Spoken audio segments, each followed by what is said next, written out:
სამინისტრომ უკვე დააკავა და თბილისში გადმოიყვანეს მათთან გასაუბრება ნანუკა ჟორჟოლიანმა მოახერხა და ის ეხა პირდაპირ ეთერში გვერდება. ნანუკა, გისმენთ, რასაც ცხადებენ ისინი?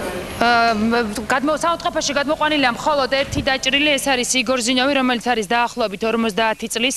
აღსანიშნავია ის საბუთები, რომელიც მას თან აქვს, ეს არის ეგრეთ წოდებული სპრავკა, სადაც წერია, რომ იგორ ზინოვს, რომელიც წოდებით არის პოლკოვნიკი, აქვს უფლება იფრინოს განუწყვეტელი რაოდენობით. ეს არის საკმაოდ იშვიათი საბუთი, რომელიც აქვთ ხოლმე საერთოდ სპეცსამსახურის თანამშრომლებს, რადგან როგორც წესი სპეცსამსახურის თანამშრომლებსაც კი აქვთ შეზღუდული უფლებები ფრენესთან დაკავშირებით, თუმცა როგორც ჩანს, იგორ ზინოვის ეს ეგრეთ წოდებული სპრავკაც და მისი წოდებაც მოგეხსენებათ, რომ ის არის პოლკოვნიკი, ადასტურებს იმას, რომ რუსებმა საქართველოს ტერიტორიის დაბომბვა მიანდეს საკმაოდ კარგად მომზადებულ სპეცსამსახურის თანამშრომლებს. მე კიდევ ერთხელ გავიმეორებ, რომ იგორ ზინოვი არის პოლკოვნიკი და მოგეხსენებათ, რომ პოლკოვნიკებს რანგით წოდებით პოლკოვნიკებს აძლევენ ბრძანებას, როგორც წესი მათზე მაღალი ჩინის წარმომადგენლები. რაც შეეხება თავად იგორ ზინოვს, მის ჯანმრთელობის მდგომარეობა საფრთხე აშკარად არ ემუქრება, მას შეუძლია საუბარი.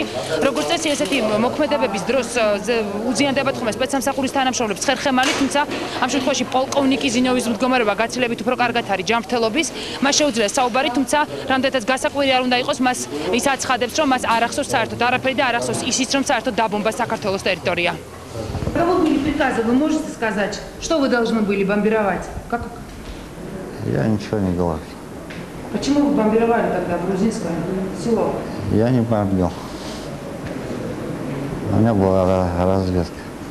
Что вам было? Разведка. Каковы были приказы от разведки тогда? Разведка?